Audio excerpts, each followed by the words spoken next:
ನಮಸ್ಕಾರ ವೀಕ್ಷಕರೇ, ವೀರ ಕನ್ನಡಿಗ ವಿಶೇಷ ಕಾರ್ಯಕ್ರಮಕ್ಕೆ ಸ್ವಾಗತ. ನಾನು ಶಿಲ್ಪಾ ರಾಜು. ಇವತ್ತಿನ ನಮ್ಮ ವೀರ ಕನ್ನಡಿಗ ವಿಶೇಷ ಕಾರ್ಯಕ್ರಮದಲ್ಲಿ ಒಂದು ಸಾಮಾನ್ಯ ಹಂತದಲ್ಲಿ ಬೆಳೆದು ಬಂದು ಹಲವಾರು ಕಂಪನಿಗಳಲ್ಲಿ ಕೆಲಸ ಮಾಡಿ ತಮ್ಮದೇ ಆದಂತಹ ಸ್ವಂತ ಚಿಟ್ಸ್ ಕಂಪನಿಯನ್ನ ಓಪನ್ ಮಾಡಿ ಇವತ್ತು ಲಾಭದತ್ತ ಕೊಂಡೊಯ್ತಾ ಇದ್ದಾರೆ. ಹೌದು, ಚಿಟ್ ಫಂಡ್ ಅಂದಿದ ತಕ್ಷಣ ಎಷ್ಟೋ ಜನ ಮೂಗು ಮುರಿತಾರೆ, ದುಡ್ಡು ಬರುತ್ತೋ ಇಲ್ವೋ ಅಂತ. ಆದ್ರೆ ದುಡ್ಡು ಹಾಕಿದ ಎಲ್ಲರಿಗೂ ಕೂಡ ಒಳ್ಳೆಯ ಲಾಭವನ್ನು ಕೂಡ ಕೊಟ್ಟು ಕಂಪನಿಯನ್ನ ಎತ್ತರಕ್ಕೆ ಕೊಂಡೊಯ್ತಾ ಇದ್ದಾರೆ. ಫ್ಲೋಟಸ್ ಚಿಟ್ಸ್ ಫಂಡ್ ನ ಡೈರೆಕ್ಟರ್ ಅಂಡ್ ಸಿಇಒ ಆದಂತಹ ವಿ.ಎಂ. ಮಧುಸೂದನ್ ಅವರು ನಮ್ಮ ಜೊತೆಗಿದ್ದಾರೆ. ಕಾರ್ಯಕ್ರಮಕ್ಕೆ ಸ್ವಾಗತಿಸೋಣ. ನಮಸ್ಕಾರ ಸರ್, ಕಾರ್ಯಕ್ರಮಕ್ಕೆ ಸ್ವಾಗತ. ಚಿಟ್ಸ್ ಫಂಡ್ ಬಗ್ಗೆ, ನಿಮ್ ಕಂಪನಿ ಬಗ್ಗೆ ಮಾತಾಡ್ತಾ ಹೋಗೋಣ. ಮೊದಲನೇದಾಗಿ ವಿ.ಎಂ. ಮಧುಸೂದನ್ ಅವ್ರ ಬಗ್ಗೆ ತಿಳ್ಕೊಳ್ಬೇಕು ಅಂತ. ಸೊ ನಿಮ್ಮ ಬಾಲ್ಯ ಹೇಗಿತ್ತು? ನೀವು ಅಂದ್ಕೊಂಡಿದ್ರೆ ಒಂದು ಒಳ್ಳೆ ಕಂಪನಿಯನ್ನ ಶುರು ಮಾಡಿ ನಾನು ನಡೆಸ್ತೀನಿ ಅಂತ, ಅದ್ರ ಬಗ್ಗೆ ನಾವು ಯಾವಾಗಲೂ ಕಂಪ್ನಿನ ಶುರು ಮಾಡಿ ನಡೆಸ್ತೀವಿ ಅಂತ ಅನ್ಕೊಂಡಿಲ್ಲ. ಆಕ್ಚುಲಿ ನಾನು ಬ್ಯಾಂಗ್ಳೂರ್ಗೆ ಬಂದು LLB ಓದಿ ನಮ್ಮ ಊರಲ್ಲಿ ಒಳ್ಳೆ ಅಡ್ವೊಕೇಟ್ ವಕೀಲರಾಗಬೇಕು ಅಂತ ಬ್ಯಾಂಗ್ಳೂರ್ಗೆ ಬಂದು ಜಾಯ್ನ್ ಆಗಿದ್ದೆ 97 ಅಲ್ಲಿ. ನಮ್ಮ ಆನಂದರಾವ್ ಸರ್ಕಲ್ ಜಗದ್ಗುರು ರೇಣುಕಾಚಾರ್ಯ ಕಾಲೇಜಲ್ಲಿ LLB ಓದಿದ್ದೀನಿ. ಓದಿದ ನಂತರ ಬೇರೆ ಚಿಟ್ ಫಂಡ್ ಕಂಪ್ನಿಯಲ್ಲಿ ಪಾರ್ಟ್ ಟೈಮ್ ಜಾಬ್ ಅಂತ ಹೋಗಿ ಪ್ರಾಕ್ಟೀಸ್ ಮಾಡ್ತಾ ಗಾಂಧಿನಗರಲ್ಲಿ ಆ ಫೀಲ್ಡಲ್ಲಿ 3 years 4 years ಒಳಗಡೆ will be the first achievements ಎಲ್ಲ ಫಸ್ಟ್ ನಾನೇ ಇರಬೇಕು ಅಂತ ಒಂದು ಇದರಲ್ಲಿ ಚೆನ್ನಾಗಿ ಅಚೀವ್ಮೆಂಟ್ ಮಾಡಿದ್ದೀನಿ. ಅಗೇನ್ 2004 ಅಲ್ಲಿ ನಮ್ಗೆ ಮದುವೆ ಆಯಿತು. ಮದುವೆ ಆದ ನಂತರ ಚಿಟ್ ಫಂಡ್ ಬೇಡ, ಪ್ರಾಕ್ಟೀಸ್ ಮಾಡ್ಕೊಳ್ಳೋಣ ಅಂತ ತಿರ್ಗಾ ಲಾಯರ್ ಆಗಿ ಚಿಟ್ ಫಂಡ್ ಕಂಪನಿಯಲ್ಲಿ ಕೆಲಸ ಮಾಡಿ ಮತ್ತೆ ಲಾಯರ್ ಆಗಿ ಪ್ರಾಕ್ಟೀಸ್ ಮಾಡಕ್ಕೆ ಅಂತ ಹೋಗ್ತೀವಿ. ಮದುವೆ ಆದ ನಂತರ ನ್ಯೂ ಲೈಫ್ ಸ್ಟಾರ್ಟ್ ಮಾಡೋಣ ಅಂತ ಚಿಟ್ ಫಂಡ್ ಬಿಟ್ಟು ಪ್ರಾಕ್ಟೀಸ್ ಮಾಡ್ತಾ ತಿರ್ಗಾ ಒನ್ ಮೋರ್ ಆಪರ್ಚುನಿಟಿ, ಇನ್ನೊಂದು ಕಂಪನಿ ಬಂತು ಆಪರ್ಚುನಿಟಿಲಿ. ಅದು ಜೈನರಲ್ ಆಫೀಸ್ ಇತ್ತು, ಅಲ್ಲಿ ಪಾರ್ಟ್ ಟೈಮ್ ಮಾಡೋಣ ಅಂತ ಬೇರೆ ನಮ್ಮ ಸೀನಿಯರ್ಸ್ ಒಬ್ಬರು, ನಿಮ್ಗೆ ನೀವೇ ಚಿಟ್ ಫಂಡಲ್ಲಿ ಇಷ್ಟು ಸರ್ಕಲ್ ಇದೆ ಅಲ್ಲ, ನೀವು ಯಾಕೆ ಬಿಟ್ಟರೆ ಅದನ್ನು ಮಾಡಿ ತಪ್ಪೇನಿದೆ ಅಂದ್ರೆ ಸರ್ ಅದು ಪಾರ್ಟ್ ಟೈಮ್ ಹೋಗಿ ತಿರ್ಗಾ ಅದು ಫುಲ್ ಟೈಮ್ ಆಯಿತು. ತಿರ್ಗಾ 2010 ಚಿಟ್ ಫಂಡ್ ಬೇಡ ಅಂತ ತಿರ್ಗಾ ರಿಸೈನ್ ಮಾಡಿ ರಿಯಲ್ ಎಸ್ಟೇಟ್ ಪ್ರಾಕ್ಟೀಸ್ ಮಾಡಕ್ಕೆ ಹೋಗಿದ್ದೆ. ಒಂದ್ ನಿಮಿಷ ಸರ್, ಯಾಕೆ ಈ ತರದ ಫ್ಲಕ್ಚುಯೇಷನ್ಸ್ ಚಿಟ್ ಫಂಡ್ಸ್ ಅಲ್ಲಿ ಏನಾದ್ರು ಲಾಸ್ ಈ ತರ ನೋಡಿದ್ರೆ ಜನ ದುಡ್ಡು ಕಳ್ಕೊಳ್ಳೋದು ನೀವೇನಾದ್ರು ನೋಡಿದ್ರ? ಏನ್ ಆಗ್ತಾ ಇತ್ತು? ನಮ್ಮ ಒಪಿನಿಯನ್ಸ್ ತಕ್ಕ ಅಲ್ಲಿ ನಾವು ಮಾಡಕ್ ಆಗೋದಿಲ್ಲ. ಸೊ ಎಂಪ್ಲಾಯ್ ಆಗಿ ಐ ಆಮ್ ನಾಟ್ ಹ್ಯಾಪಿ. ನಾವು ಅಷ್ಟು ಸರ್ವಿಸ್ ಕೊಟ್ಟು ಇದು ಮಾಡಕ್ಕೆ ನಮ್ಗೆ ಅಲ್ಲಿ ಸ್ಕೋಪ್ ಇರೋದಿಲ್ಲ.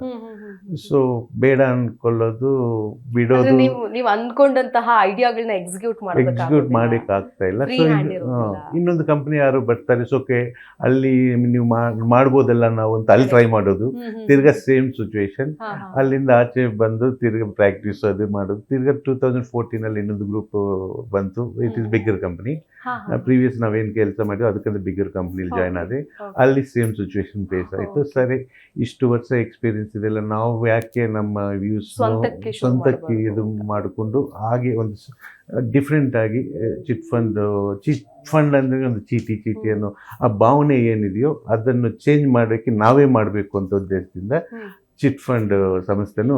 ಯಾಕೆ ಸರ್ ಈ ಚಿಟ್ ಫಂಡ್ ಅಂದ ತಕ್ಷಣ ಎಷ್ಟೋ ಜನಕ್ಕೆ ಒಂದು ಭಯ ಇರುತ್ತೆ. ಅಂದ್ರೆ ಕೆಲವರು ಪೂರ್ವಾಪರ ವಿಚಾರಿಸದೇನೆ ದುಡ್ಡು ಹಾಕಿರ್ತಾರೆ, ಕಳ್ಕೊಳ್ತಾರೆ. ಯಾಕೆ ದುಡ್ಡು ಕಳ್ಕೊಳ್ತಾರೆ? ಯಾಕೆ ಲಾಸ್ ಆಗುತ್ತೆ ಚಿಟ್ ಫಂಡ್ ಕಂಪನಿಗಳು? ಚಿಟ್ ಫಂಡ್ ಲಾಸ್ ಆಗೋದು ಅಂತಂದ್ರೆ ಒಂದು ಚಿಟ್ ಫಂಡ್ ಸಂಸ್ಥೆ ಏನೇನು ವ್ಯವಹಾರಗಳು ಮಾಡ್ತಾ ಇದೆ ಅನ್ನೋದು ಕಸ್ಟಮರ್ ಜವಾಬ್ದಾರಿಯಾಗಿ ನೋಡ್ಬೇಕಾಗತ್ತೆ. ಈಗ chit fund company real estate ಅದು ಇದು ಮಾಡ್ತಾ ಇದೆ ಅಂದ್ರೆ sometimes this funds may be diverted, ಆ ಫೀಲ್ಡ್ ಡೈವರ್ಟ್ ಆದಾಗ ಅಲ್ಲಿ ಅನ್ಕೊಂಡಷ್ಟು ಲಾಭ ಬಂದಿಲ್ಲ ಅಂದರೆ automatically misusing the funds. So customer ಸಬ್ಸ್ಕ್ರೈಬರ್ನು ಚಿಟ್ ಫಂಡ್ ಕಂಪ್ನಿ ಏನೇನು ವ್ಯವಹಾರಗಳು ಮಾಡ್ತಾ ಇದೆ ಅಂತ ಸಬ್ಸ್ಕ್ರೈಬರ್ಗೆ ಜವಾಬ್ದಾರಿ ಇರಬೇಕು. ಚೀಟಿ ಹಾಕಿದೀವಿ ಅಂತ ಬಿಡೋದಲ್ಲ. ಮೋರೋವರ್ ನಾವು ಸೊಸೈಟಿಯಲ್ಲಿ ಏನಾಗ್ತಾ ಇದೆ ಅಂದರೆ ಓನ್ಲಿ ನ್ಯೂಸ್ ಪೇಪರಲ್ಲಿ ಹೆಡ್ಲೈನ್ಸ್ ಓದ್ತಾರೆ, ಚಿಟ್ ಫಂಡ್ ಮುಚ್ಚೋಯ್ತು ಅಂತ. ಅದು ಓದ್ಬಿಟ್ಟು ಎಲ್ಲ ಅದೇ ತರ ಟ್ರೀಟ್ ಮಾಡ್ತಾರೆ. ಈಗ ಕಂಪನಿಗಳದೆಲ್ಲ ಇದೆ ಕತೆ ಬಟ್ ಅದು ಸಾರಾಂಶ ಕೆಳಗಡೆ ಯಾರು ಓದೋದಿಲ್ಲ. ಏನ್ ವ್ಯವಹಾರ ಮಾಡಿದ್ರು, ಯಾಕೆ ಮುಚ್ಚೋಯ್ತು, ಅದು ಓದಿದ್ರೆ ಆ ಹೆಡ್ಡಿಂಗ್ ವ್ಯಾಲ್ಯೂ ಗೊತ್ತಾಗುತ್ತೆ. ಹೆಡ್ಡಿಂಗ್ ಓದ್ಬಿಟ್ಟು ಎಲ್ಲ ಚಿಟ್ ಫಂಡ್ ಕಂಪ್ನಿ ಹಾಗೆ ಅನ್ನೋದು, ಎಷ್ಟು banking everything origin from the chit fund industry, 100,000 years old product this one. Banking ಅವಾಗ ಏನಿಲ್ಲ, ಓನ್ಲಿ ಚಿಟ್ ಫಂಡೇ ಇತ್ತಲ್ಲ. ನಿಜ. ಅದರಿಂದ ಅದು ಲಾಸ್ ಆಗೋದು ಅನ್ನೋದು ಅದು ತಪ್ಪು. ನಿಮಗೊಂದು ಕಂಪ್ಲೀಟ್ ಆದ ಐಡಿಯಾ ಇತ್ತು ಎಲ್ಲಿ ಯಾವ ರೀತಿಯಾಗಿ ಮಾಡಿದ್ರೆ ಯಶಸ್ಸು ಸಿಗತ್ತೆ ಅಥವಾ ಜನರ ನಂಬಿಕೆಯನ್ನ ಗಳಿಸಬಹುದು ಅನ್ನುವಂಥ ನಿಟ್ಟಿನಲ್ಲಿ. ಸೊ ಆಯ್ತು, ನಾನೇ ಇಷ್ಟು ವರ್ಷದ ಸುದೀರ್ಘ 20 ವರ್ಷದ ಒಂದು ಸಂಪೂರ್ಣ ಎಕ್ಸ್ಪೀರಿಯನ್ಸ್ ಜೊತೆಗೆ ಒಂದು ಕಂಪನಿ ಶುರು ಮಾಡೋಣ ಅಂತ ಅನ್ಕೊಳ್ತೀನಿ. ಹೌದು. ನಿಮ್ಮ ಧರ್ಮಪತ್ನಿ ಕೂಡ ಇದಕ್ಕೆ ಸಾಥ್ ಅಲ್ಲ, ಕೊಡ್ತಾರೆ. ಅವರೇ ಧರ್ಮಪತ್ನಿನೇ ಇದು Managing ಮೊದಲನೇ ಆಗಿ director. Managing director. ಅವರು ಏನು ಮಾಡಬೇಕು ಅಂದ್ರೆ ಒಳ್ಳೆ ಕಾರ್ಯನೆಲ್ಲ ಓಕೆ ಗೋ ಹೆಡ್ ಅಂತ ಅವರು ಸಪೋರ್ಟ್ ಅಲ್ಲೇ ನಾವು ಇಷ್ಟವರೆಗೂ ಮುಂದೆ ಬರಲಿಕ್ಕೆ ಸಾಧ್ಯವಾಗಿದೆ. ಅಂದ್ರೆ ದಂಪತಿಗಳಿಬ್ರು ಕೂಡಿ ಹೌದು. ಶುರು ಮಾಡ್ಬೇಕು ಅಂತ ಅನ್ಕೊಳ್ತೀನಿ. Is managing director, I am only director okay okay fine sir. ಈಗ ಫ್ಲೋಟಸ್ ಅಂತ ಚಿಟ್ ಫಂಡ್ ಅಂತ, ಯಾಕೆ ಫ್ಲೋಟಸ್ ಅನ್ನೋ ಹೆಸರನ್ನ ಆಯ್ಕೆ ಮಾಡಿದ್ರೆ? ಅಂದ್ರೆ ಇದೇನಂದ್ರೆ ಪ್ರತಿಯೊಂದು ಚಿಟ್ ಫಂಡ್ ಕಂಪ್ನಿ ಮ್ಯಾಕ್ಸಿಮಮ್ ಸೊಸೈಟಿಯಲ್ಲಿ ನೋಡಿದ್ರೆ ಮನೆ ಹೆಸರು, ಅವರ ಹೆಸರು, ಅವರ ಸರ್ನೇಮ್ಸ್ ಏನೇನೋ ಇದೆ. ಸಮ್ ಕಂಪ್ನೀಸ್ ಬಿಟ್ರೆ ಮ್ಯಾಕ್ಸಿಮಮ್. ಸೊ ನಾವು ಒಂದು ಎವ್ರಿಬಡಿ ಆಲ್ ಸೊಸೈಟಿಯಲ್ಲಿ ಎಲ್ಲರೂ ನಂಬಬೇಕು, ಒಂದು ಡಿಫ್ರೆಂಟ್ ಆಗಿ ನಾವು ಚಿಟ್ ಫಂಡ್ ಮಾಡಬೇಕು ಅಂದಾಗ ರೆಗ್ಯುಲರ್ ಟ್ರೆಡಿಷನಲ್ ನೇಮ್ ಇಟ್ಟಿದ್ರೆ ಚೆನ್ನಾಗಿರೋದಿಲ್ಲ ಅಂತ ಒಂದು ಫ್ಲೋಟಸ್ ಅಂತ ಒಂದು ಲೇಟೆಸ್ಟ್ ಆಗಿ ಇಂಡಸ್ಟ್ರಿಯಲ್ಲೇ. ಲೋಟಸ್ ಅಂದ್ರೆ ಒಂದು ಕಮ್ಯುನಿಟಿ, ಅದು ಹಿಂದುತ್ವ ಅನ್ನೋದು. ಅದಕ್ಕೆ ಇನ್ನೂ ಆಲ್ ನಂಬಬೇಕಾಗುತ್ತೆ. ನಾವು ವ್ಯವಸ್ಥೆನೇ ಚೇಂಜ್ ಮಾಡಬೇಕು ಅಂತ ನಾವು ಬಂದಿರೋದ್ರಿಂದ ಒಂದು ಕಮ್ಯುನಿಟಿ ಒಂದು ಲೋಟಸ್ಸು, ಇನ್ನೊಂದು ಏನಿರೋದ ಫ್ಲೋಟಸ್ ಅಂತ ಇಟ್ಟಿದ್ವಿ ಅಷ್ಟೇ. ಅದರಲ್ಲಿ ಏನು ಇದೆ ಡಿಫ್ರೆಂಟ್ ಆಗಿರ್ಬೇಕು. ಚಿಟ್ ಫಂಡ್ ಅಲ್ಲಿ ಒಂದು ಬದಲಾವಣೆ ತಗೊಂಡು ಬರಬೇಕು ಅನ್ನೋ ಉದ್ದೇಶದಲ್ಲಿದ್ದಾಗ ಡಿಫ್ರೆಂಟ್ ನೇಮ್ ಇರಬೇಕು ಅಂತ ಅದು. ನಿಜ ನಿಜ ಸರ್. ಈಗ ಒಂದು ಎಂಪ್ಲಾಯಿ ಆಗಿ ಕೆಲಸ ಮಾಡೋ ಸಿಚುವೇಶನ್ ಬೇರೆ, ಬಟ್ ಅದೇ ನಾವೇ ಒಬ್ಬ ಎಂಪ್ಲಾಯರ್ ಆಗ್ತೀವಿ ಅಂತಂದಾಗ ಹಲವಾರು ಚಾಲೆಂಜಸ್ ಇರುತ್ತೆ. ತುಂಬಾ ಚಾಲೆಂಜಸ್ ನಿಮಗೆ ಎದುರಾಗಿದ್ದು ಹೇಗೆ, ಯಾವ ತರ ತುಂಬಾ ಪ್ರಾರಂಭದಲ್ಲಿ ಇದ್ದಿದ್ದು? ಪ್ರಾರಂಭದಲ್ಲಿ 2020ದಲ್ಲಿ ಕೊರೋನಾ ಸಮಯದಲ್ಲಿ ನಾವು ಆಫೀಸ್ ಓಪನ್ ಮಾಡಿದ್ವಿ. 2020 ನವೆಂಬರಲ್ಲಿ Jayanagar branch, Bangalore Jayanagar branch first branch open ಮಾಡಿದ್ವಿ. 2021 ಸೆಕೆಂಡ್ ವೇವ್ ಅಲ್ಲಿ ಇದ್ದಾಗ ಬಳ್ಳಾರಿ ಓಪನ್ ಮಾಡಿದ್ವಿ ನವೆಂಬರಲ್ಲಿ. ಅದು ಬಳ್ಳಾರಿ ಬ್ರಾಂಚ್ ಕೊರೋನಾದಲ್ಲೇನೆ ಹರಡಿದಂತಹ ಒಂದು ಇದು ಅಂತ ಹೇಳ್ತಾರೆ. ನಾವು ಕರೋನಾದಲ್ಲಿ ನಾವು ಎಂಪ್ಲಾಯ್ಮೆಂಟ್ಗೆ ವೇರಿಯಸ್ ಕಂಪ್ನೀಸ್ ನನ್ಗೆ ಗೊತ್ತಿರೋಷ್ಟರಲ್ಲಿ ಸ್ಯಾಲರೀಸ್ ಎಲ್ಲ ಸ್ವಲ್ಪ ಕಮ್ಮಿ ಮಾಡಿ ನಾವು ಕರೋನಾ ಸಮಯದಲ್ಲಿ ಆಫೀಸು ಆಕ್ಷನ್ಸು, ಚೀಟಿ, ಚಂದಾದಾರರಿಗೆ ಆಕ್ಷನ್ಸ್ ಎಲ್ಲ ಕಂಡಕ್ಟ್ ಮಾಡಿದ್ವಿ. ಎಂಪ್ಲಾಯೀಸ್ಗಿನ್ನು ಕರೋನಾದಲ್ಲಿ ಬಳ್ಳಾರಿಯಲ್ಲಿ 1 year we have not open due to this corona. Permissions ಎಲ್ಲ ಲೇಟ್ ಆಗೋಯಿತು. ಆ 1 year ಸ್ಯಾಲ್ರೀಸು ಫುಲ್ ಸ್ಯಾಲ್ರೀಸ್ ಕೊಟ್ಟಿದ್ದೆ ಎಂಪ್ಲಾಯೀಸ್ ಮನೇಲಿ ಕೂತಿಸ್ಕೊಂಡು. ಯಾರಿಗೆ ಒಂದು ಎಂಪ್ಲಾಯ್, ಬಿಕಾಸ್ ನಾನು ಎಂಪ್ಲಾಯ್ ಆಗಿ ಕೆಲಸ ಮಾಡಿದ್ರೆ I know that pain. So ಆ ಪೇನ್ ನಮ್ಮ ಎಂಪ್ಲಾಯೀಸ್ಗೆ, ನಮ್ಮ ಸಿಬ್ಬಂದಿಗೆ ಬರಬಾರ್ದು ಅಂತ ಅದು ಒಂದು ಪೇನು ಆ ಥರ ಕೊಟ್ಟು ಚೆನ್ನಾಗಿ ನೋಡ್ಕೊಳ್ತಾ ಇದ್ವಿ. ಈಗ employees direct indirect employees 150 members ಇದ್ದಾರೆ ನಮ್ಮ ಫ್ಲೋಟಸ್ ಅಲ್ಲಿ. ಸೊ ಅದೊಂದು ಹೆಮ್ಮೆ ನಮಗೆ. ಒಂದು ಎಂಪ್ಲಾಯ್ ಆಗಿದ್ದು ಇಷ್ಟು ಎಂಪ್ಲಾಯೀಸ್ ನೋಡ್ತಾ ಇದ್ರೆ ಒಂದು ನಮ್ಮ ಹೆಮ್ಮೆ ಅನ್ಸುತ್ತೆ. ಒಂದು ಬೀಜ ಹಾಕಿದ್ರೆ ನೀವು ಲೋ ಅಂತ ಫ್ಲೋಟಸ್ ಚಿಟ್ ಫಂಡ್ ಅಂತ, ಬಟ್ ಅದೀಗ 3 ಹೆಮ್ಮರವಾಗಿ ಬೆಳೆದಿದೆ, 3 ಡಿವಿಷನ್ಸ್ ಇದೆ, ಕಂಪನಿಗಳಿದೆ. ಅದ್ರ ಬಗ್ಗೆ ಹೇಳಿ. ಅದು ಫ್ಲೋಟಸ್ ಚಿಟ್ಸ್ ಅನ್ನೋದು ಫಸ್ಟ್ ಕಂಪನಿ ಓಪನ್ ಮಾಡಿದ್ವಿ. ಸೊ ಕಸ್ಟಮರ್ ಬೇಸಿಸ್ ನಮ್ಮ ಹತ್ರ ಆಲ್ಮೋಸ್ಟ್ 5000 ಕಸ್ಟಮರ್ ಬೇಸ್ ಇದ್ದಾರೆ. ಸೊ ಚಿಟ್ಸ್ಗೆ ಬೇರೇನು ಫೈನಾನ್ಷಿಯಲ್ ಸಪೋರ್ಟ್ ಬೇಕು, ಕಸ್ಟಮರ್ಸ್ಗೆ ನಮ್ಮ ಹತ್ರ ಇರೋ ಕಸ್ಟಮರ್ ಪ್ರತಿಯೊಂದು ನಮ್ಮ ಹತ್ರನೇ ಸಿಗಬೇಕು ಅಂತ ಉದ್ದೇಶದಿಂದ Flotus travel world private limited ಅಂತ ಇದು travel bookings, destination tours and travels ಒಂದು ಓಪನ್ ಮಾಡಿದ್ವಿ. ಆದ್ಮೇಲೆ Flotus I care private limited insurance brokerage firm. Insurance policies, vehicle insurance, motor insurance, health, life, everything ನಮ್ಮಲ್ಲೇ ಸಿಗ್ತದೆ. ನಮ್ದು ಓನ್ ಕಂಪನಿ ಎಲ್ಲ ಇನ್ಶೂರೆನ್ಸ್, SBI, ICICI ಈ ಥರ ವೇರಿಯಸ್ ಕಂಪ್ನಿ ಜೊತೆಗೆ ಟೈಅಪ್ ಇದೆ. ಸೊ ಎಲ್ಲ ನಮ್ಗೆ ಚಂದಾದಾರರಿಗೆ ಏನು ಬೇಕು ಅಂದರೆ ನಮ್ಮ ಹತ್ರನೇ ಒನ್ ಸ್ಟಾಪ್ ಸೊಲ್ಯೂಷನ್ ಬೇಕು ಅಂತ ಈ ಥರ ನಾವು ಎಕ್ಸ್ಪ್ಯಾಂಡ್ ಮಾಡ್ಕೊಂಡು ಹೋಗ್ತಿದ್ವಿ. ಇನ್ನು ಫ್ಯೂಚರಲ್ಲಿ ಕನ್ಸ್ಯೂಮರ್ ಲೋನ್ಸ್ ಅದು ಇದು ಪ್ಲಾನಿಂಗ್ ಇದೆ, ನೋಡ್ಬೇಕು. ಈಗ ಫ್ಲೋಟಸ್ ಚಿಟ್ ಫಂಡ್ಸ್ ಅಂತ ಅಂದಾಗ ಯಾಕೆ ಜನ ನಂಬಬೇಕು ಅಂತ ಹೇಳ್ತೀವಿ? ನನ್ನ ಎಕ್ಸ್ಪೀರಿಯನ್ಸ್, ನಾನು ನೋಡಿರೋದು 3 ಕಂಪ್ನಿ 4 ಕಂಪ್ನಿಲಿ ಕೆಲಸ ಮಾಡಿದ್ದೀನಿ. ಸೊ ಅಲ್ಲಿ ಏನು ಮಾಡಬಾರ್ದು, ಏನು ಮಾಡಬೇಕು ಅನ್ನೋದು ಎಲ್ಲ ಕಲ್ತ್ಕೊಂಡಿದ್ದೀನಿ. So something I want to change. ಇನ್ನು ಬದಲಾವಣೆ ಬೇಕು, ಚಿಟ್ ಫಂಡ್ ಅಂದ್ರೆ ಏನೋ ಒಂದು ಬದಲಾವಣೆ ಬೇಕು ಅನ್ನೋ ರೀತಿಯಲ್ಲಿ ನಾವು ನಡ್ಸ್ಕೊಂಡು ಹೋಗ್ತಾ ಇದ್ವಿ. ಫಸ್ಟ್ ಟೈಮ್ ನಾನು ಕಂಪ್ನಿ ಓಪನ್ ಮಾಡೋಕ್ಕೆ ಮುಂಚೆ ತುಂಬ ಜನ ಕೇಳಿದ್ರು, ಇಷ್ಟು ಮುಂಚೆ ಆ ಕಂಪ್ನಿಲಿದೆಯಾ, ಈ ಕಂಪ್ನಿಲಿದೆಯಾ, ಈಗೇನು ಅಂತ. ಪ್ರತಿಯೊಂದು ಸತಿ ನಾನು ಕಂಪ್ನಿ ಓಪನ್ ಇಷ್ಟು ಮುಂಚೆ ನಾನಿದ್ದೆ, ಕಂಪ್ನಿ ಇದ್ದೆ, ಸೆಕೆಂಡ್ ಕಂಪ್ನಿಲಿ ನಾನಿದ್ದೆ, ಕಂಪ್ನಿ ಇದ್ದೆ. ನಾನು 20-15 ವರ್ಷ ಎಕ್ಸ್ಪೀರಿಯನ್ಸಲ್ಲಿ ನಾನೇನು ಮಾಡಿದ್ದೀನಿ ಸೊಸೈಟಿಲಿ, ದಿಸ್ ಇಸ್ ಎಕ್ಸಾಮ್. ನಾನೇನು ಸರ್ವಿಸ್ ಕೊಟ್ಟಿದ್ದೀನ ಇಲ್ವಾ ಕಸ್ಟಮರ್ಸ್ಗೆ ನೋಡೋಣ. ನನ್ನ ವ್ಯಕ್ತಿ ಎಬಿಲಿಟಿ ಏನು, ನಾನು ಏನು ಮಾಡಿದ್ದೀನೋ ನನಗೆ ಎಕ್ಸಾಮ್ ಇಟ್ಕೊಂಡು ಸ್ಟಾರ್ಟ್ ಮಾಡಿದ್ದೀನಿ. ಈಗ ನಮ್ಮ ಹತ್ರ 5000 ಸಬ್ಸಿಡಿ ಬೇಸ್ ಇದೆ. ಫಸ್ಟ್ ಟೈಮ್ ಫಸ್ಟ್ ವರ್ಷ ಅಲ್ಲ, ಒಂದನೇ ಕಂಪನಿ ನಂಬುದ್ರ ಜನ ಹೇಗೆ ಅಂದ್ರೆ ಆಲ್ ನೋನ್ ಸರ್ಕಿಲ್. ಓಕೆ, ನಿಮಗೆ ಆಲ್ರೆಡಿ ಗೊತ್ತಿರುವಂತಹ ಜನರೇ ಅಲ್ಲಿಂದ ಅವ್ರಿಗೆ ನಾನು ಈ ಪ್ರೀವಿಯಸ್ ಕಂಪ್ನಿಲಿದ್ದಾಗ ಅವರೆಲ್ಲ ಕಸ್ಟಮರ್ಸ್ ಆಗಿ ನಾನು ಜಾಯಿನ್ ಮಾಡಿಸಿದ್ದೆ, ಅವ್ರಿಗೆ ಸರ್ವಿಸ್ ಕೊಟ್ಟಿದ್ದೆ. ಸೊ ಆ ಟ್ರಸ್ಟ್ ಮೇಲೆ ದೇ ಹ್ಯಾವ್ ಸಪೋರ್ಟೆಡ್ ಅಸ್. ಒಂದು ಫಸ್ಟ್ ಕಂಪ್ನಿ ಎಲ್ಲ ಹೊಸ ಕಂಪ್ನಿ ಇಲ್ಲ ಅಂದ್ರು ಎವ್ರಿಥಿಂಗ್ ಸ್ಟಾರ್ಟ್ಸ್ ವಿತ್ ಒಂದಿಂದಾನೇ ಸ್ಟಾರ್ಟ್ ಆಗಬೇಕಲ್ಲ. ಈಗ 4 ವರ್ಷ ಆಗ್ತದೆ. ಈಗ ಯಾರು ಹೊಸ ಕಂಪ್ನಿ ಅಂತ ಕೇಳ್ತಿಲ್ಲ. ಫಸ್ಟ್ ಕಸ್ಟಮರ್ಸ್ ಕೆಲವರು ಟರ್ಮಿನೇಟ್ ಆಗಿದೆ, ಚಿಟ್ಸ್ ಎಲ್ಲ ಟರ್ಮಿನೇಟ್ ಆದ್ರೂ ತಿರ್ಗಾ repeated 75% people again they are joining. That is a happy moment. ಒಂದ್ಸತಿ ಚೀಟಿ ಹಾಕಿ ಒಂದು ಕಸ್ಟಮರ್ ಚಂದಾದಾರರು ತಿರ್ಗಾ ಬಂದಿಲ್ಲ ಅಂದ್ರೆ ದಟ್ ಈಸ್ ನಾವು ಸರ್ವಿಸ್ ಕೊಟ್ಟಿಲ್ಲ ಅಂತ. 75-80% people again they are joining once chit terminate ಆದ ಕೂಡಲೇ. ಈಗ ನ್ಯಾಷನಲೈಸ್ ಬ್ಯಾಂಕ್ ಅಲ್ಲಿ ಸೇಫ್ ಅಂತ ಹೇಳ್ತಾರೆ, ಬಟ್ ಪ್ರಾಫಿಟ್ ಅಷ್ಟು ಬರೋದಿಲ್ಲ. ಚಿಟ್ ಫಂಡ್ ಕೂಡ ಅಷ್ಟೇ ಸೇಫು, ಜೊತೆಗೆ ಒಳ್ಳೆ ಪ್ರಾಫಿಟ್ ಕೂಡ ಕೊಡ್ತೀವಿ ಅಂತ ನೀವು ಹೇಳ್ತೀರಾ. ಯಾವ ರೀತಿಯ ಈ ಡಿಫ್ರೆನ್ಸ್ ಏನಾದ್ರು ಹೇಳ್ಬೋದಾ, ಅಥವಾ ಏನ್ ಹೇಳೋದಕ್ಕೆ ಇಷ್ಟಪಡ್ತೀರಿ? ಡಿಫ್ರೆನ್ಸ್ ಯಾವ ರೀತಿಯಾಗಿರುತ್ತೆ? ಚಿಟ್ ಫಂಡ್ ಅಲ್ಲಿ ಡಿವಿಡೆಂಟ್ ಇರುತ್ತೆ. ಇದು ಚಿಟ್ ಫಂಡ್ ಒಂದು kind of borrowing and savings. ಬ್ಯಾಂಕ್ಗಳಲ್ಲಿ RBI ಬ್ಯಾಂಕು ಸಪೋರ್ಟ್ ಇದೆ, ಬ್ಯಾಂಕಿಂಗ್ ಅಂದ್ರೆ ಒಂದು ಟ್ರಸ್ಟು ಅದು ಸಪೋರ್ಟ್ ಇದೆ. ನಮ್ಗೆ ಈ ಚಿಟ್ ಫಂಡ್ ವ್ಯವಸ್ಥೆ ಕೋಆಪರೇಟಿವ್ ಸೊಸೈಟೀಸ್ ಅವರಿಂದ ನಮ್ಗೆ ಆದಷ್ಟು ಗೌರ್ಮೆಂಟು ಸಪೋರ್ಟ್ ಅನ್ನೋದು ಸಿಗ್ತಿಲ್ಲ. ಅಂದರೆ ಅದರಲ್ಲಿ 50 ಇಯರ್ಸಿಂದ ಏನಿದೆ ಇವತ್ತು ಅದೇ ಇದೆ ಬಿಟ್ಟರೆ ನಮ್ಗೆ ಯಾವುದು ಆ ಸಪೋರ್ಟ್ ಸಿಗ್ತಿಲ್ಲ. ಬ್ಯಾಂಕಿಂಗ್ RBI ಥರ ನಮ್ಗೆ ಈ ಸೊಸೈಟಿಯಿಂದ ಸಪೋರ್ಟ್ ಸಿಗುತ್ತೆ. ಸೊ ಹಾಗೆ ನಾವು ಹೋಗ್ತಾ ಇದ್ದೀವಿ. ಬಟ್ ಚಿಟ್ ಫಂಡಲ್ಲಿ ಮ್ಯೂಚುವಲ್ ಫಂಡ್ಸ್ ಆಗಲಿ, ಬ್ಯಾಂಕಿಂಗ್ ಆಗಲಿ, ರಿಕರಿಂಗ್ ಡಿಪಾಸಿಟ್ ಆಗಲಿ, ಒಂದು maximum what ever it may be 10%, 50 below 10%, ಇಲ್ಲಿ ಅಪ್ ಟು 15-18% ವರ್ಕೌಟ್ ಆಗ್ತದೆ. ಅದನ್ನು ಕಸ್ಟಮರ್ ಚೀಟಿ ಹಾಕಿರೋರ್ಗೆ ಗೊತ್ತಾಗುತ್ತೆ. ಮಿಕ್ಕಿದ ಜನಕ್ಕೆ ನಾವು ಹೇಳಕ್ಕೆ ಸಾಧ್ಯ ಇಲ್ಲ. ಈಗ ಹಾಕಿರೋರ್ಗೆ ಎವ್ರಿಥಿಂಗ್ ಏನೋ. ಏನ್ ಹೇಳ್ತಾರೆ ಸರ್ ನಿಮ್ಮಲ್ಲಿ ಇರುವಂತಹ ಕಸ್ಟಮರ್, ಸ್ಯಾಟಿಸ್ಫೈಡ್ ಕಸ್ಟಮರ್ಸ್ ಉತ್ತರ ಏನ್ ಹೇಳ್ತಾರೆ ಅವರು? They are happy. ಅದಕ್ಕಂತ ಬೇರೆ ಆನ್ಸರ್ ಏನೂ ಇರೋದಿಲ್ಲ. Repeatedly they are coming. Reference business ಬರ್ತಾ ಇದೆ. ನಮ್ದು ಅಡ್ವರ್ಟೈಸ್ಮೆಂಟ್ ಆಗಲಿ ಅದು ಇದು ಏನು ಇರೋದಿಲ್ಲ. ಆ ರೆಫರೆನ್ಸ್ ಒಬ್ಬರು ಚೀಟಿ ಹಾಕಿದಾಗ ಬೇರೆಯವ್ರನ್ನ 4 ಜನ ಕರ್ಕೊಂಡು ಬಂದು ಜಾಯಿನ್ ಮಾಡ್ತದಂತೆ. We are 100% happy. ಈಗ ಲಾಭ ನಷ್ಟದ ಲೆಕ್ಕಾಚಾರ ಹಾಕಿದಾಗ ಓಕೆ ಉತ್ತಮ ಲಾಭ ಬರುತ್ತೆ ಅಂತ ಅಂದಾಗ ಎಲ್ಲಿಂದ ಈ ಪ್ರಾಫಿಟ್ ಬರುತ್ತೆ ಅನ್ನೋಂಥ ಒಂದು ಪ್ರಶ್ನೆ ಇರುತ್ತೆ ಎಲ್ರಿಗೂ ಕೂಡ ಕಂಪನಿಗೆ. ಅದ್ರ ಬಗ್ಗೆ ಏನಾದ್ರು ಹೇಳ್ತೀರಾ? ಹೇಗೆ ಕಂಪನಿಗೆ ಲಾಭ ಅಂದ್ರೆ ಈಗ ನೀವು ಆಬ್ವಿಯಸ್ಲಿ ಜನರಿಗೆ ವಿತ್ ಪ್ರಾಫಿಟ್ ಕೊಡ್ಬೇಕು ಅಂತ ಅಂದಾಗ ಸೊ ಯಾವ ಸೋರ್ಸ್ ಇಂದ ಬರುತ್ತೆ ಅನ್ನುವಂತ ಒಂದು ಪ್ರಶ್ನೆ ಇರುತ್ತೆ. ಹೇಗೆ ರನ್ ಆಗುತ್ತೆ? ಡಿವಿಡೆಂಡ್ಸ್ ಅಂತ ಇರುತ್ತೆ ಚೀಟಿಯಲ್ಲಿ. ಡಿವಿಡೆಂಡ್ಸ್ ಮುಖಾಂತರ ಕಸ್ಟಮರ್ಗೆ ಪ್ರಾಫಿಟಬಿಲಿಟಿ ಬರುತ್ತೆ. ಓಕೆ ಓಕೆ ಸರ್, ಈಗ ಈ ಚಿಟ್ ಫಂಡ್ ಅಂತ ಅಂದಿದ ತಕ್ಷಣ ನೀವೀಗ ಆಲ್ರೆಡಿ ತುಂಬಾ ದೊಡ್ಡ ಮಟ್ಟದಲ್ಲಿ ಎಕ್ಸ್ಪ್ಯಾನ್ಷನ್ ಮಾಡ್ತಾ ಇದ್ದೀರಿ.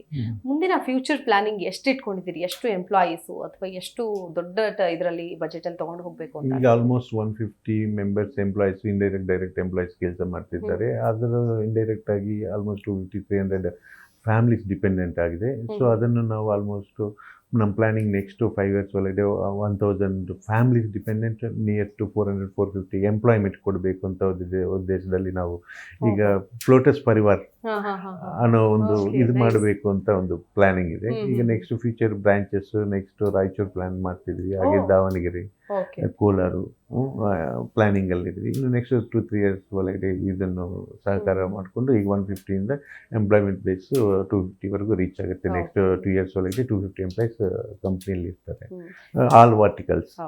ನೀವೀಗ ಆಲ್ರೆಡಿ ಒಬ್ಬ ಎಂಪ್ಲಾಯಿ ಆಗಿ ಕೆಲಸ ಮಾಡಿದ್ದೀರಿ, ಅದ್ರ ಜೊತೆಗೆ ಎಂಪ್ಲಾಯರ್ ಆಗಿದ್ದೀರಿ. ನಿಮ್ಮ ಎಂಪ್ಲಾಯಿಗೆ ಸೊ ಎಂಪ್ಲಾಯಿ ಓರಿಯೆಂಟೆಡ್ ಅಂತ ಸೊ ಯಾವ ರೀತಿಯಾಗಿ ಇರುತ್ತೆ, ಅಥವಾ ಎಂಪ್ಲಾಯೀಸ್ ಬಗ್ಗೆ ಏನ್ ಹೇಳ್ತೀರಿ? ಎಂಪ್ಲಾಯೀಸ್ ವೆರಿ ಡೆಡಿಕೇಟೆಡ್ ಎಂಪ್ಲಾಯೀಸ್ ಇದ್ದಾರೆ ಈ ಫೀಲ್ಡ್ ಅಲ್ಲಿ. ಚಿಟ್ ಫಂಡ್ ಅಲ್ಲಿ ಮೊದಲನೇ ಬಾರಿ ವಿತೌಟ್ ಎನಿ ಎಕ್ಸ್ಪೀರಿಯನ್ಸ್, ಎಲ್ಲರೂ ಎಕ್ಸ್ಪೀರಿಯನ್ಸ್ ಪೀಪಲ್ ಬೇಕು ಅಂತ ಎಕ್ಸ್ಪೀರಿಯನ್ಸ್ ಪೀಪಲ್ನ ಹೈಟ್ ಮಾಡ್ಕೊಳ್ತಾರೆ. ನಾನು ಫ್ರೆಷರ್ಸನ್ನು ತಗೊಂಡಿದ್ದೀನಿ. ಫ್ರೆಷರ್ಸ್ನ ಯಾಕೆ ತಗೊಂಡಿದ್ದೀನಿ ಅಂದರೆ ನಮ್ಮ ಸ್ವಲ್ಪ ಇಂಟೆನ್ಷನ್ಸ್ ಇದೆ. ಕಂಪ್ನಿನ ಹೇಗೆ ಮುಂದಕ್ಕೆ ತಗೊಂಡು ಹೋಗ್ಬೇಕು, ಚಿಟ್ ಫಂಡ್ ಅಂದರೆ ಅದನ್ನ ಹೇಗೆ ಮುಂದಕ್ಕೆ ತಗೊಂಡು ಹೋಗ್ಬೇಕು ಅಂತ. ಈ ಪ್ರೀವಿಯಸ್ ಕಂಪ್ನಿಲಿ ಎಕ್ಸ್ಪೀರಿಯನ್ಸ್ ಅವ್ರು ತಗೊಂಡ್ರೆ ಯಾವಾಗಲೂ ಆ ಮೈಂಡ್ ಸೆಟ್ಟಲ್ಲಿ ಇರ್ತಾರೆ ಅಂತ ಉದ್ದೇಶದಿಂದ ಫ್ರೆಷರ್ಸ್ನ ತಗೊಂಡು ಅವ್ರಿಗೆ ನಮ್ಮ ಪ್ಲಾನಿಂಗ್ಸ್ ಏನಿದೆ, ಫ್ಯೂಚರ್ ಪ್ಲಾನಿಂಗ್ಸ್ ಇದೆ, ಅವ್ರಿಗೆ ಇಂಜೆಕ್ಟ್ ಮಾಡಿದ್ರೆ they will take forward to the ಕಂಪ್ನಿನ ಆರ್ಗನೈಸೇಷನ್ ಮುಂದಕ್ಕೆ ತಗೊಂಡು ಹೋಗ್ತಾರೆ. ಪ್ರೆಷರ್ನೇ ಆಯ್ಡ್ ಮಾಡ್ಕೊಳ್ತಾ ಇದ್ದೀವಿ. ಈಗ ನಮ್ಮ ಫ್ಲೋಟಸ್ ಸಂಸ್ಥೆಯಲ್ಲಿ ಈಗ ಮ್ಯಾಕ್ಸಿಮಮ್ 75% ಫಿಮೇಲ್ ಎಂಪ್ಲಾಯೀಸ್. ಓನ್ಲಿ 25% ಮೇಲ್ ಎಂಪ್ಲಾಯ್ಸ್ ಇದ್ದಾರೆ. ಸೊ ಫೈನಾನ್ಷಿಯಲ್ ಪ್ರಾಡಕ್ಟ್ ಆಗಿರೋದ್ರಿಂದ ಲೇಡೀಸ್ ಆದರೆ ಮಹಿಳೆಯರಾದರೆ ಅದನ್ನು ಕರೆಕ್ಟಾಗಿ ಜವಾಬ್ದಾರಿಯಿಂದ ಮುಂದೆ ತಗೊಂಡು ಹೋಗ್ತಾರೆ ಉದ್ದೇಶದಿಂದ 75% ವುಮೆನ್ ಎಂಪ್ಲಾಯ್ಸ್ ಇದ್ದಾರೆ. ಒಟ್ಟು ಹೊಸಬರಿಗೆ ಹೆಚ್ಚು ಹೆಚ್ಚು ಕೆಲಸ ಕೊಡಬೇಕು ಅನ್ನೋ ಉದ್ದೇಶ, ಅದ್ರ ಜೊತೆ ಮಹಿಳೆಯರಿಗೆ ಹೆಚ್ಚು ಕಾಲೇಜ್ ಆದ ಕೂಡಲೇ immediate next step into the Flotus. Very nice. Okay, ಈಗ ಮುಂದಿನ ಈ ಕಂಪನಿ ಅಂತಂದಾಗ ಓಕೆ ಫ್ಲೋಟಸ್ ಚಿಟ್ ಫಂಡ್ ಅಂದಾಗ ಎಷ್ಟು ಅಮೌಂಟ್ ಇಂದ ನಾನು ಸ್ಟಾರ್ಟ್ ಮಾಡ್ಬೋದು ಅನ್ನೋ ಒಂದು ಪ್ರಶ್ನೆ ಇರುತ್ತೆ ಎಲ್ರಿಗೂ. ಯಾಕಂದ್ರೆ ಒಂದು ಮಧ್ಯಮ ವರ್ಗದ ಜನ ಇರ್ತಾರೆ ಅಥವಾ ಕೆಳ ಮಧ್ಯಮ ವರ್ಗದ ಜನ ಇರ್ತಾರೆ, ಎಲ್ರಿಗೂ ಒಂದು ಸೇವಿಂಗ್ಸ್ ಅಂತ ಮಾಡಬೇಕು ಅಥವಾ ಒಂದು ಏನೋ ಒಂದು ಇನ್ಕಮ್ ಅಂತ ಬರಬೇಕು ಅನ್ನೋಂಥ ಒಂದು ಆಸೆ ಇರುತ್ತೆ. ನಿಮ್ಮ ಸ್ಕೀಮ್ಸ್ ಯಾವ ರೀತಿ ಆಗಿದೆ, ಜನರು ಇದ್ರ ಬಗ್ಗೆ ತಿಳಿಸ್ಕೊಡ್ಬೋದಾ? ನಮ್ಮ ಹತ್ರ 50,000 ಚೀಟಿಯಿಂದ ಸ್ಟಾರ್ಟ್ ಆಗಿ 50 ಲಕ್ಷ ಚೀಟಿವರೆಗೂ ಇದೆ. ಮಂತ್ಲಿ ತಿಂಗಳು ಬಂದು 25 ತಿಂಗಳು, 30 ತಿಂಗಳು, 40 ತಿಂಗಳು, 50 ತಿಂಗಳವರೆಗೂ ಇದೆ. ಈ ನಡುವೆ 3 years ಆ್ಯನಿವರ್ಸರಿ ಕಂಪ್ಲೀಟ್ ಆಗಿದೆ ಅಂತ 100 month chit, 10,000 into 100 months, that is 10 lakh ಚೀಟಿ. ಸೊ 50,000 ಚೀಟಿ ನಾವು ಯಾಕೆ ಸಣ್ಣ ಚೀಟಿ, ಅದರಲ್ಲಿ ಬರೋ ಇನ್ಕಮ್ ಅಂದರೆ ಎಕ್ಸ್ಪೆನ್ಸಸ್ ಜಾಸ್ತಿ. 50,000 ಚೀಟಿಯಲ್ಲಿ ನಮ್ಗೆ 2,500 ಬರುತ್ತೆ ಪರ್ ಮಂತ್. ಅದು expenses is more than triple. ಅದು ಒಂದು ವಾಚ್ಮ್ಯಾನು, ಸಣ್ಣ 10,000 ವಾಚ್ಮ್ಯಾನು, ಪಿಯನು ಇವರೆಲ್ಲ ಚೀಟಿ ಹಾಕೋಬೇಕು ಅಂದ್ರೆ ಎಲ್ಲಿ ಅವಕಾಶ ಇಲ್ಲ. ಆಲ್ಮೋಸ್ಟ್ ನನ್ಗೆ ಗೊತ್ತಿರೋಷ್ಟಲ್ಲಿ ಯಾವ ಕಂಪ್ನಿಲೇನು ಇಂಥ ಸಣ್ಣ ಚೀಟಿ ಇಲ್ಲ. ನಾವು ವಾಚ್ಮ್ಯಾನ್ ಎಲ್ಲೋ ಚೀಟಿ ಒಂದು ದುಡ್ಡು ಸೇವ್ ಮಾಡಬೇಕು ಅಂದರೆ ಎಲ್ಲೋ ಒಂದು ಸ್ಕೂಪ್ ಬೇಕಲ್ಲ, ಅದಕ್ಕೋಸ್ಕರ ನಾವು 50,000 ಚೀಟಿ ಸ್ಟಾರ್ಟ್ ಮಾಡಿದ್ವಿ.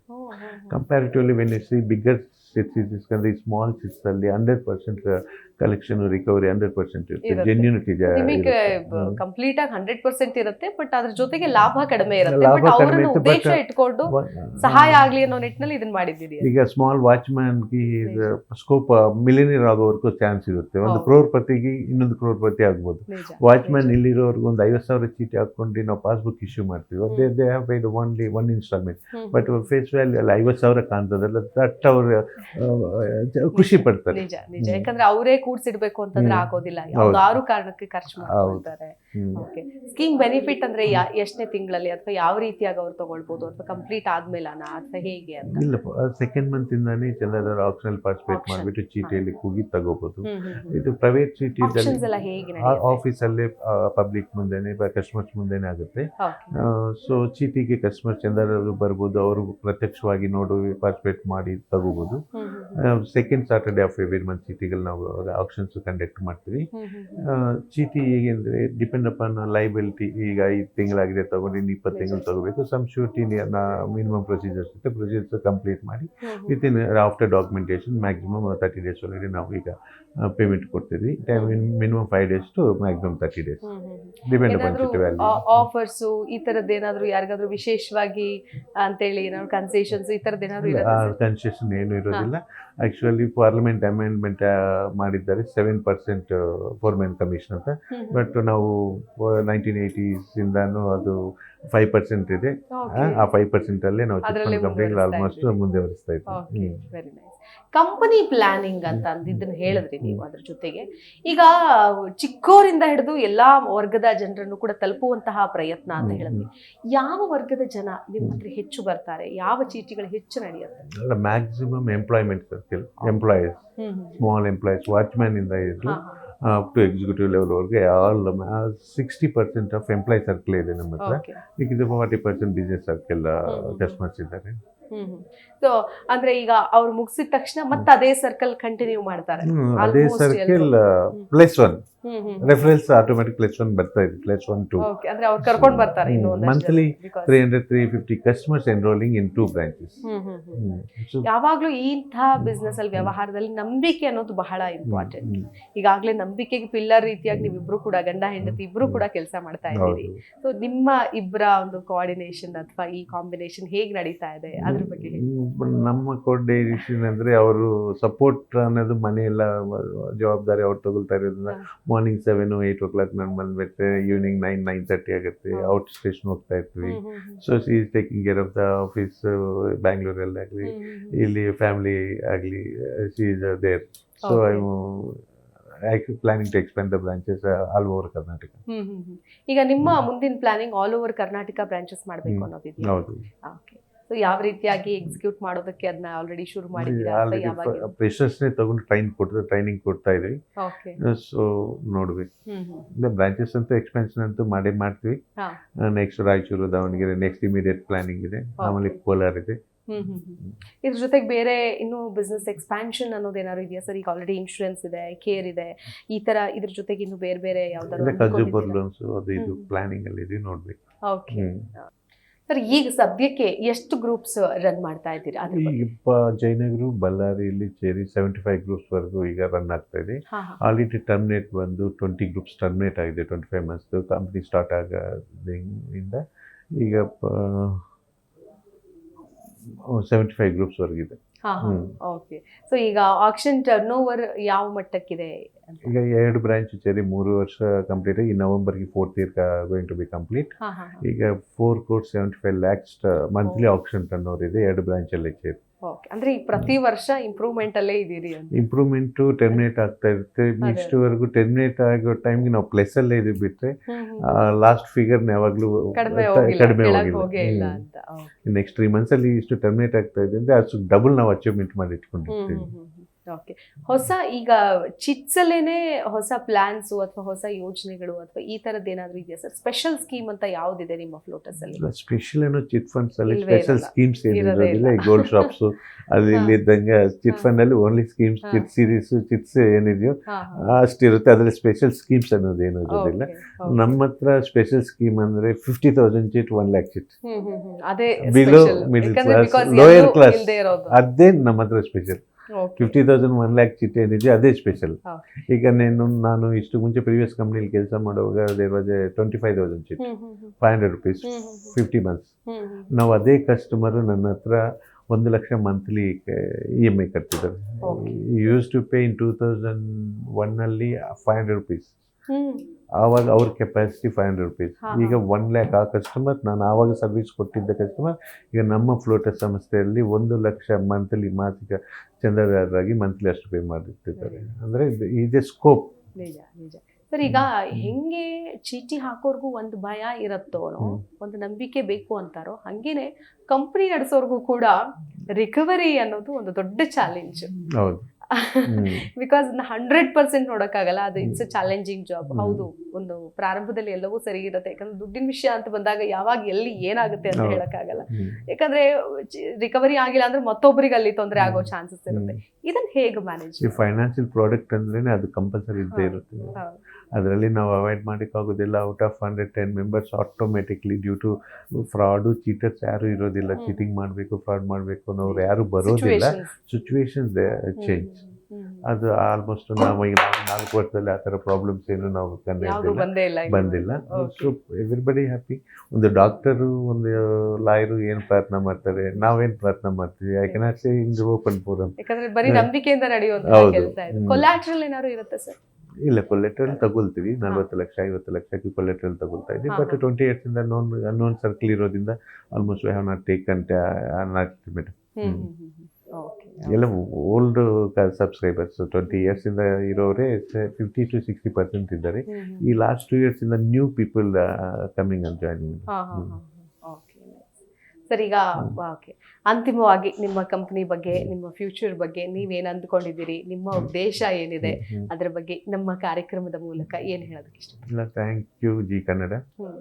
ಈ ಅವಕಾಶ ಕೊಟ್ಟು ನಮ್ಮ ಇದು ಮಾಡಿದ್ದಕ್ಕೆ ತುಂಬಾ ಧನ್ಯವಾದಗಳು. ಸೊ ಚಿಟ್ಸ್ ಫಂಡ್ ಅಲ್ಲಿ ಇನ್ನೂ ಒಂದು ನೆಕ್ಸ್ಟ್ ಲೆವೆಲ್ಗೆ ಹೋಗ್ತೀವಿ ಅನ್ನೋ ಎಲ್ಲ ಕಾನ್ಫಿಡೆನ್ಸ್ ಅಂತೂ ಇದ್ದೇ ಇದೆ. ಅದು 100%.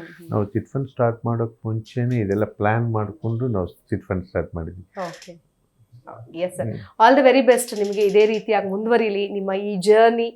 ಇದೇ ರೀತಿಯಾಗಿ ಎಷ್ಟೋ ಜನ ಈಗಾಗಲೇ ಲಾಭ ಪಡ್ಕೊಂಡಿದ್ದಾರೆ. ಸಣ್ಣ 50,000ದಿಂದ ಶುರು ಮಾಡಿದ್ದೀರಿ ಅನ್ನೋದು ಕೇಳಿದ್ರೆ ಖುಷಿ ಆಯಿತು. ಅದ್ರ ಜೊತೆಗೆ ಇನ್ನೂ ಲಕ್ಷಾಂತರ ಗಟ್ಟಲೆ ಚೀಟಿಗಳಿದೆ, ಜನರು ಕೂಡ ಆಯ್ಕೆ ಮಾಡ್ಕೊಳ್ತಾ ಇದ್ದಾರೆ. ಒಂದು ನಂಬಿಕೆಯಿಂದ, ವಿಶ್ವಾಸದಿಂದ ನಡೆದುಕೊಂಡು ಹೋಗ್ತಾ ಇದೆ. ಈ 150 ಜನರಿಂದ 500 ಆಗಲಿ 1000 ಆಗಲಿ ಅಂತ ನಾವು ಕೂಡ ಆಶಿಸ್ತೀವಿ. ಕರ್ನಾಟಕಕ್ಕೆ ನಿಮ್ಮದೇ ಆದಂತಹ ಒಂದು ಕೊಡುಗೆ ಕೊಡ್ತಾ ಇದ್ದೀರಿ ಸೇವಿಂಗ್ಸ್ ಮಾಡೋದಕ್ಕೆ ಅಂತ. ನಿಮ್ಮ ಈ ಕಾರ್ಯ ಇದೇ ರೀತಿಯಾಗಿ ಮುಂದುವರಿಲಿ ಅಂತ ನಾವು ಆಶಿಸ್ತೀವಿ. Thank you so much. Thank you. ವೀಕ್ಷಕರೇ, ನೋಡಿದ್ರಲ್ಲ, ಚಿಟ್ ಫಂಡ್ ಕಂಪನಿ ಅಂತ ಅಂದಿದ ತಕ್ಷಣ ಒಂದು ಭಯ ಇರುತ್ತೆ. ಬಟ್ ಆ ಭಯವನ್ನ ಹೋಗಲಾಡಿಸಿ ತಮ್ಮ ಸುದೀರ್ಘ ಅನುಭವದ ಜೊತೆಗೇನೆ ಸ್ವಂತ ಕಂಪನಿಯನ್ನ ಶುರು ಮಾಡಿ ಇವತ್ತು ಲಕ್ಷಾಂತರ ರೂಪಾಯಿ ಟರ್ನ್ ಓವರ್ ಮಾಡ್ತಾ ಇದ್ದಾರೆ. ಸೊ ಇದೇ ರೀತಿಯಾಗಿ ಅನೇಕರು ಬಂದು ಇನ್ವೆಸ್ಟ್ ಮಾಡ್ತಾ ಇದ್ದಾರೆ. ಒಂದು ಇನ್ವೆಸ್ಟ್ಮೆಂಟ್ ಅಂತ ಹೇಳ್ಬೋದು ಅಥವಾ ಒಂದು ಸೇವಿಂಗ್ಸ್ ಅಂತ ಹೇಳ್ಬೋದು. ಒಮ್ಮೆಲೆ ಒಂದು ದುಡ್ಡನ್ನ ಹೇಗೆ ನಾವು ಜೋಡಿಸಿಡೋದಕ್ಕಾಗೋದಿಲ್ವೋ ಇಂತಹ ಕಂಪನಿಗಳ ಮೇಲೆ ಹಾಕಿದಾಗ ಒಂದು ನಂಬಿಕೆಯಿಂದ ಒಂದು ಸಣ್ಣ ಪ್ರಾಫಿಟ್ ಇಂದಲೂ ಕೂಡ ಆ ದುಡ್ಡನ್ನ ತೆಗೆದುಕೊಳ್ಬಹುದು, ಅಥವಾ ಅವಶ್ಯಕತೆಗೆ ಇಂತಹ ದುಡ್ಡು ಬಂದೇ ಬರುತ್ತೆ ಅನ್ನುವಂತಹ ಮಾತು ಇದ್ದೇ ಇದೆ. ಆ ರೀತಿಯಾಗಿ ಈ ಕಂಪನಿ ತನ್ನದೇ ಆದಂತಹ ಕೊಡುಗೆಯನ್ನ ಕೊಟ್ಕೊಂಡು ಹೋಗ್ತಾ ಇದೆ. ಸೊ ಇವರ ಕಾರ್ಯ ಇದೇ ರೀತಿಯಾಗಿ ಮುಂದುವರಿಯಲಿ ಅಂತ ಆಶಿಸ್ತಾ ಈ ವಿಶೇಷ ಕಾರ್ಯಕ್ರಮವನ್ನು ಮುಗಿಸ್ತಾ ಇದ್ದೀನಿ. ನಮಸ್ಕಾರ. ನೋಡ್ತಾ ಇರಿ ಜೀ ಕನ್ನಡ ನ್ಯೂಸ್, ಸತ್ಯವೇ ಸುದ್ದಿಯ ಜೀವಾಳ.